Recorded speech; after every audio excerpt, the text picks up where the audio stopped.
کی چاہے شفاعت کرے،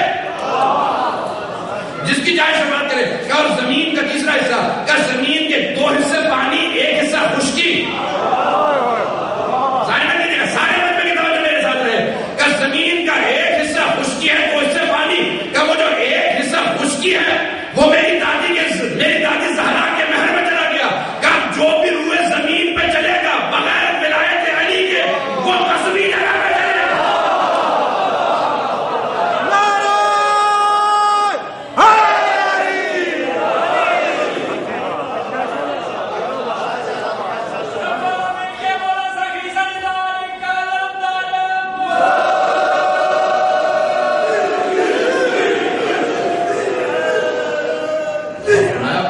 کس امام کے ماننے والے ہیں، کس بیوی کے ماننے والے ہیں جس کا مہر اتنا عظیم ہو. اس بیوی کی عظمت کے کیا کہ جس کا عقد خدا پڑھے. دیکھیں اب زمین پہ بھی مٹھائی تقسیم کی جاتی ہے، پھول تقسیم کیے جاتے ہیں، ہدیے دیے جاتے ہیں. جب شادی ہوتی ہے ایک ماحول بنتا ہے. پیغمبر اسلام نے خیرات تقسیم کی، وہاں خداوند متعال نے کہا وہ جو جناب سیدہ کے عقد میں، جناب امیر کے ساتھ عقد میں خداوند متعال نے لال و زبرجد تقسیم کیے. حوران جنت اور ملائکہ وہ آج تک سنبھالے رکھے یہ عقد جناب سیدہ کا ہدیہ، اور دوسروں میں فخر و بہار کرتے ہیں. یہ ہے جناب سیدہ کی عظمت کہ جب جناب سیدہ کا روز عقد ہے، جناب ختم مرتبہ جناب الحج کو مدینے کو بلاتے ہیں. امیر المومنین سے کہتے ہیں یا علی آپ مہر میں کیا دیجیے گا، میں پیش کرنا چاہ رہا ہوں بیوی کی عظمت کیا ہے. لیکن یہ بیوی کی 2 سیرتیں ہیں. ایک تو ہم تک پہنچی ہی نہیں، وہ سیرت ہے جو خلقت سے لے کے ولادت تک. خلقت سے لے کے اس دنیا میں آمد تک، ولادت تک جو بیوی کی سیرت ہے وہ ہم تک پہنچی نہیں ہے. وہ بیوی کی سیرت حجت ہے ملائکہ کے لیے. جو بیوی کی تسبیح و تحلیل سے تسبیح سیکھتے تھے. یہ چھٹے امام فرماتے ہیں اور مستند روایت ہے، ایک نہیں کئی کتابوں میں موجود ہے. فرماتے ہیں سب سے پہلے خداوند متعال نے حبیب خدا کو خلق کیا. سب جو ہے نا بچے کی میرے ساتھ سن رہے میرے ساتھ چل رہے ہیں کا سب سے پہلے حبیب خدا کو خلق کیا اور ان کے نور سے عرش کو خلق کیا. چھٹے امام فرماتے ہیں کہ سب سے پہلے رسول خدا کو خلق کیا، ان کے نور سے عرش کو خلق کیا. اور رسول خدا کا نور عرش سے افضل ہے کیونکہ عرش ان کے نور کے نتیجے میں، ان کے صدقے میں خلق. کہ پھر اللہ نے علی مرتضیٰ کو خلق کیا اور ان کے نور سے ملائکہ کو خلق کیا، فرشتوں کو خلق کیا. علی کا نور ملائکہ کے نور سے افضل ہے. ایک علی اربوں کھربوں ملائکہ. اب یہ ایک نور افضل ہے، سب سے افضل ہے کیونکہ ان کے صدقے میں ملائکہ خلق ہوئے. پھر کہا کہ میری دادی زہرا کو خلق کیا، ان کے صدقے میں جنت کو خلق کیا. کہ میری دادی زہرا جنت سے افضل ہے. کہ پھر حسن مجتبیٰ کے نور کو خلق کیا، ان کے نور سے سورج چاند ستاروں کو خلق کیا. کہا کہ اور جتنے بھی یہ سورج چاند ستارے ہیں حسن مجتبیٰ کا نور ان سے افضل ہے. کہا پھر حسین بن علی کو خلق کیا اور ان کے نور سے جنت کی مخلوقات کو خلق کیا اور جتنے جنت میں جانے والے ہیں ان کو خلق کیا. اگر کہیں نہ کہیں کوئی ذرہ آ گیا، کہیں ذرہ پہنچ گیا تو وہ حسینی. اگر کہیں نہ کہیں تینت میں ایک ذرہ بھی آ گیا تو وہ حسینی بن گیا. یہ ہے حسین، یہ ہے پنجتن کی خلقت. اب سمجھ میں آیا کہ یہ ہے پنجتن پاک کی خلقت. صلی اللہ محمد وعلیہ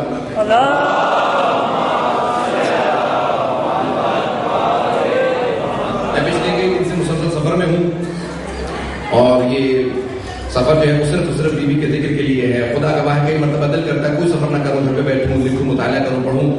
لیکن جب ایک مرتبہ خیال آتا ہے کہ نہیں مومنین انتظار میں ہوں گے، ذکر فضائل و مصائب کرنا ہے، اس سے بڑی کوئی سعادت نہیں. تو پچھلے کئی شبوں سے میں نہیں سو پایا ہوں اور آج جو دن میں تھوڑا بہت سویا اس کے بعد پھر بھی ایک مرتبہ ماحول بنتے بنتے وقت بھی لگتا ہے. لیکن آپ حضرات الحمدللہ حسن سماعت پیش کر رہے ہیں، اچھی طرح سن رہے ہیں. میں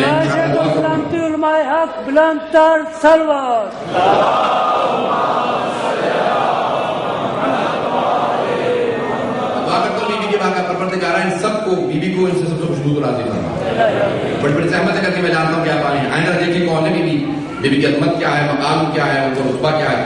جس کے صدقے میں جنت ملتی ہو. زمین پہ آج اگر کوئی ولایت علی کا معتقد ہے تو اس بیوی کی قربانیوں کی وجہ سے. اگر بیوی خاموش بیٹھی رہتی کسے پتا چلتا حق کیا تھا باطل. راہ خدا میں ولایت کے راہ میں امامت اور ولایت کے راستے میں جہاد کرنے والی سب سے پہلی مخدرہ کا نام فاطمہ. اتفاق ولایت کے لیے کھڑی ہو گئی بیوی. اور جب پوچھا گیا کہ کیا بات ہے, یہ جو ابن ابی حدید معتزلی نے اپنے استاد سے سوال کیا کہ کیا بات ہے, جب بیوی نے مطالبہ کیا کہ فدق کا کیوں نہیں دیا گیا فدق, کہا کہ نہیں معاملہ فدق کا نہیں تھا. اگر فدق کا معاملہ ہوتا تو وہ حل کر لیتے, ویسے ہی بیوی سے کہہ دیتے حسنین کا صدقہ دے دیتے. مسئلہ فدق کا نہیں تھا. اس نے کہا پھر مسئلہ کیا تھا, جلدی سے اشارہ کرتے آگے بڑھوں گا. اس نے اپنے شاگرد کو استاد نے واقعہ سنایا, کہا کہ ایک کلاس میں کچھ بچے بیٹھے تھے. استاد نے ایک بچے سے کہا کہو الف. 5 برس کا 6 برس کا بچہ تھا تو اس نے الف نہیں کہا. استاد نے دوبارہ کہا. جب تیسری مرتبہ کہا نا الف اور بچے نے جواب نہیں دیا تو اس نے تھپڑ مارا, کہا کہ تمہیں الف تک نہیں آتا, اتنے نالائق. آگے بڑھ گیا. ساتھ والے نے کہا کہ کیا بات ہے واقعی تم اتنے ہی نالائق, اتنے دنوں سے استاد سے کھا رہا ہے الف بے, تمہیں الف بھی یاد نہیں ہوا. اس نے کہا نہیں الف بھی یاد ہے, بے بھی یاد ہے, تے بھی سے بھی جیم ہے سے سارا یاد ہے, یہ تک سب یاد نہیں. نہیں بولتا سارے مجمع کی توجہ چاہوں گا. کیا الف سے لے کے دال زال تک یاد ہے لیکن یہ تک سب یاد نہیں ہے. اگر میں کہتا نا الف تو وہ یہ تک مارکا لے کے جاتا. اس نے کہہ رہا تھا یہ تک چل. میں نے کہا الف ہی نہیں کہوں گا کہ نہ بے کی نو بتائے نہ یہ کی. پتہ نہیں بات ہوئی تھی. بات ہوئی. اس نے کہا کہ تجھے سمجھ نہیں آیا. ابن ابی حدید معتزلی استاد نے کہا کہ تجھے سمجھ نہیں آیا. بیوی نے فدق نہیں مانگا تھا, فدق ابتدا تھی, فدق الف تھا, خلافت یہ کا سلسلہ رکنے والا نہیں تھا. بیوی وہاں حق و باطل کی پہچان کرانے آئی تھی. سب سے بڑی مجاہدہ راہ خدا میں جہاد کرنے, ولایت کے راہ میں سب سے بڑی ولایت و امامت کا دفاع کرنے والی بیوی کی عظمت آج سننے آئے ہیں. جہاں پہ مرد خاموش ہو کے بیٹھ گئے تھے, حکومت سے ٹکر کوئی نہیں لیا گیا. آج ولایت کا دھم بھرنے والوں سے سوال کروں گا, پاکستان میں حالات دیکھیں. جب حکومت اور جب بڑے پیمانے پہ کام ہونے لگے تو اکثر لوگ خاموش ہو جاتے ہیں, جبکہ پاکستان میں اتنی بڑی ہماری آبادی, اس زمانے کے بہت سے لوگ خاموش ہو گئے. یہ مت سیکھیے گا. کبھی بھی ظالم سے ظلم سے یہ خاموش ہونا مت سیکھیے گا. خاموشی نیم ردا. ظلم پہ خاموش رہنا نیم ردا ہے. جناب ابو ذر مزاج بنے, جناب سلمان مزاج بنے, عمار مزاج بنے. جو چند افراد کھڑے رہے امین کے ساتھ وہ یہی افراد تھے. باقی سب کہانی حکومت سے ہم لوگ ٹکر نہیں لے سکتے, خاموش ہو گئے. یہ نہیں تھا کہ جانتے نہیں تھے, جانتے بھی تھے, مانتے بھی تھے کہ حق ان کے ساتھ ہے, لیکن حکومتوں کے مقابلے میں نہیں آ سکتے. لیکن میری لاکھوں روپے قربان ان بوڑھے صحابہ پہ کہ جناب سلمان ادھر بوڑھے افراد تھے, جوان نہیں تھے. ایک درجے کا میں ہمیشہ فرق پیش کیا کرتا ہوں. ایک درجے کا فرق ہے جناب سلمان اور ابوذر میں. جناب سلمان کے پاس 10 کے 10 درجے, جناب ابوذر کے پاس ایک درجہ کم. ایک درجہ کم. وہ کیوں؟ کیونکہ انہوں نے تلوار نکال لی تھی. جب مولا مشکل کشا گلے میں رسی ڈالی گئی تو انہوں نے تلوار نکالی. جناب سلمان نے تلوار نہیں نکالی, ہاتھ رکھا تھا. ضائع ہو گیا. انہوں نے ہاتھ رکھا تھا. توجہ ذرا مسئلہ سمجھنے کی. انہوں نے ہاتھ رکھا تھا, تلوار نہیں نکالی. جناب ابوذر نے تلوار نکال لی تھی, درجہ گر گیا. جناب سلمان نے تلوار نہیں نکالی, درجہ بڑھ گیا. اب پہنچ گئے سارے.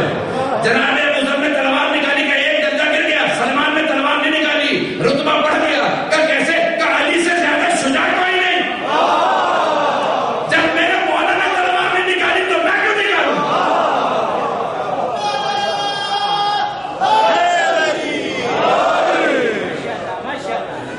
جب مولا سے زیادہ کوئی شجاع نہیں ہے, مولا خاموش ہے, کوئی حکمت ضرور ہے.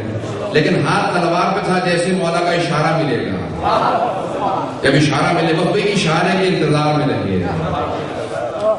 آج بھی مرحبے وقت کو معلوم نہیں ہے شاید۔ مرحب کون تھا؟ یہودی۔ اور سنیے گا، شاید نے بڑی محنت کری۔ مرحبے وقت کو معلوم نہیں ہے شاید، آخری حیدر کرار ابھی باقی۔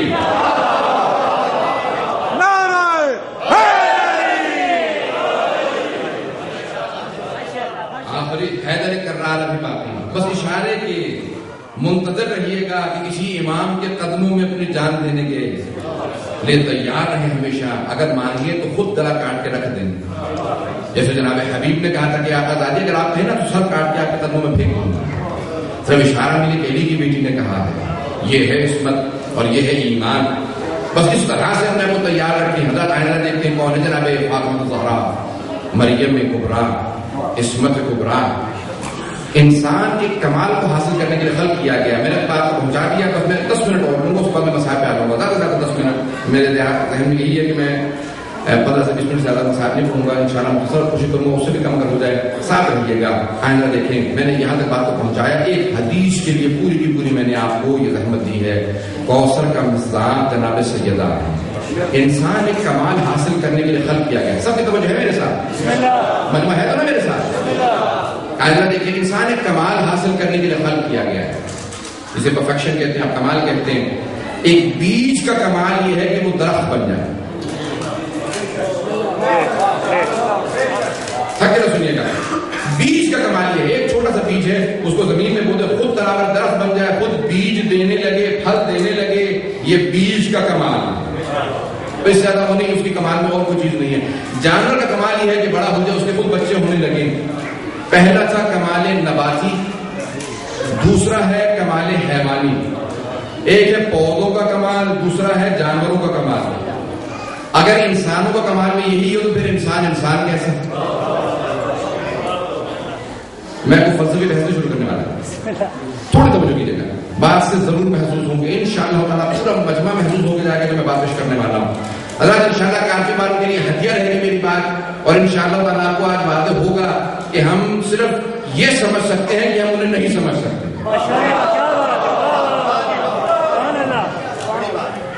اگر ہمیں یہی واضح ہو جائے، یہ ہم دعوے چھوڑ دیں کہ میں سمجھ گیا، نہیں کوئی نہیں سمجھا۔ صرف ایک بات یہ آگے بڑھنا چاہوں گا، کمال پیش کرنا چاہ رہا ہوں۔ جب جناب سلمان سے کہا نا کسی نے کہ سلمان وہ کون بیٹھے ہیں، تو اس نے کہا وہ تو وہ ہے اور وہ ہے، اور وہ جو ہے انہیں میں نہیں جانتا۔ وہ جو ایک اور تھا اس نے سن لیا، اس کو چاہیے موقع چاہیے تھا شکایت کا۔ اس نے کہا یا رسول خدا، میں نے خود سلمان کو آنکھوں سے دیکھا، کانوں سے سنا، علی کی طرف اشارہ کر کے کہا علی کو میں نہیں جانتا۔ پیغمبر میں مسکرانے لگے، سمجھ گئے۔ اللہ بلاؤ سلمان کو، کہا سلمان ذرا اسے سمجھا دے تو نے یہ کیوں کہا علی کو نہیں جانتا؟ یہ نہیں کہا مجھے سمجھا دے، اگر یہ کہتے مجھے سمجھا دے تو معاذ اللہ جھوٹ ہوتا، کیونکہ پیغمبر جانتے تھے کہ سلمان اسے سمجھا دے، کیوں کہا تو نے علی کو نہیں جانتا؟ کہا یا رسول خدا، آپ ہی نے تو کہا اللہ کو کوئی نہیں جانتا سوائے آپ کے اور علی کے، اور آپ کو کوئی نہیں جانتا سوائے اللہ کے اور علی کے، اور آپ ہی نے فرمایا علی کو کوئی نہیں جانتا سوائے اللہ کے اور آپ کے، نام اللہ نام آپ۔